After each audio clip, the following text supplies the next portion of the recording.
House of the seven gables. ट्रांसरेल हवेली को 7 ग्लेवल्स का घर कहा जाता है और इसकी बहुत सी भूतिया रिपोर्ट मिली है। सन 1856 में वह एक बूढ़ी औरत रहती थी। वहां पर ब्रिटिश लोगों ने उस घर पे कब्जा करना चालू किया तो उस बूढ़ी औरत को मार दिया था।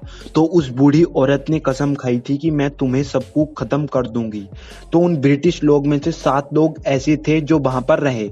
वहां पर रहने के बाद तो उस बूढ़ी औरत ने कसम खाई थी कि मैं तुम्हें जिंदा नहीं छोड़ने की।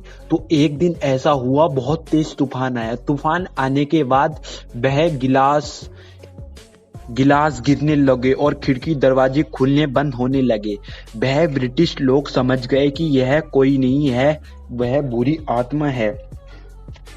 तो उन ब्रिटिश लोगों ने यह सुझाव किया कि यहाँ से निकल लेने में ही फायदा है। तो यहाँ पर आपको मैं बता दूं कि उस आत्मा ने यह सब इनकी बात सुन ली थी। सुनने के बाद यह आत्मा ने 2 आदमियों का अंत भी खत्म कर दिया था। यहाँ पर मैं आपको बता दूं तो यहाँ पर कुल 5 आदमी बचे थे। 5 आदमी बहुत घबरा गए थे। घबराने के बाद उन 5 आदमियों को भी मार दिया। उसके बाद द हाउस 7 ग्लेवल्स को हमेशा के लिए बंद कर दिया गया। South park cemetery, Kolkata. यह सन 1967 की बात है। पुरानी कब्रिस्तान में से एक मानी जाती थी। कई लोग ने बताया है कि उन्हें सफेद कपड़ों में एक छाया दिखी है और जगह जगह पर आदमी बीमार होने लगे हैं। वहां का मानना है कि 2 आदमी और मर चुके थे। मरने के बाद वहां पर आदमियों ने आना बंद कर दिया। यहाँ से इस इतिहास का यही यहाँ पर समाप्त हो चुका था। The house of death. यह घर न्यूयॉर्क शहर की सबसे ऊंची इमारत माना जाता है। यह देखने के लिए यहाँ पर माना जाता है कि 22 भूत रहते हैं जो हॉल में घूमते हुए दिखाए गए।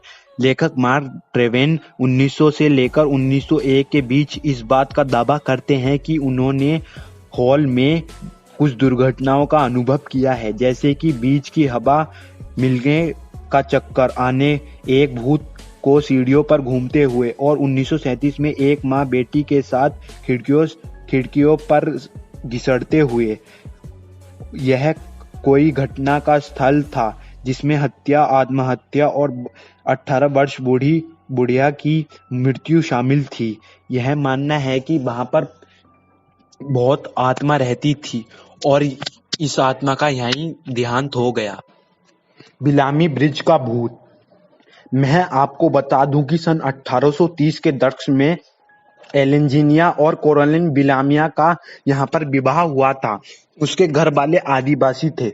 उन दोनों का रात में ब्याह हुआ था। तो उस रात को उन दोनों के कपड़ों में आग लग गई थी। आग लगने के कारण उन दोनों की मौत हो गई थी। मौत होने के बाद उससे 2 दिन बाद वहां पर एक आदमी आया उस पुल के पास। वहां पर उस पुल के पास उससे अजीब और गजीब घटना घटी। वह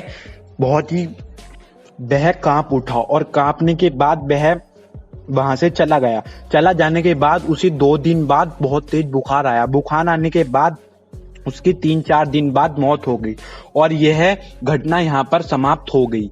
यहाँ पर इसके बाद यहाँ पर इस पुल का देहांत कर दिया गया। इस पुल पे जाना अलाउड नहीं है। डकोटा, न्यूयॉर्क में एक इमारत है जो 1884 में उसका निर्माण हुआ और उसमें अमीर लोग रहते थे।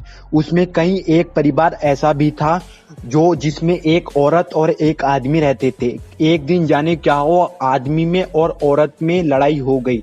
लड़ाई होने के कारण उन दोनों में हाथापाई हुई और हाथापाई में औरत की जान चली गई। औरत की जान जाने के बाद औरत ने मरते दम तक यह कहा था कि मैं तुम्हें जिंदा नहीं छोड़ूंगी, जो इस घर में आएगा मैं उसकी जान ले लूंगी। 18 दिसंबर 1980 में यह दुर्घटना घटी। एक आदमी वहां रहने आया। रहने के बाद उस आदमी को अजीब और गजीब घटना घटी। वह आदमी इन्हें देखकर चौंक गया। चौंकने के बाद उस आदमी को वहां से निकलने का उपाय नहीं मिल रहा था, तो वह खिड़की में से कूद के मर गया। सन 1995 की यह दुर्घटना घटी हुई कि एक आदमी वहां पर रहने आया।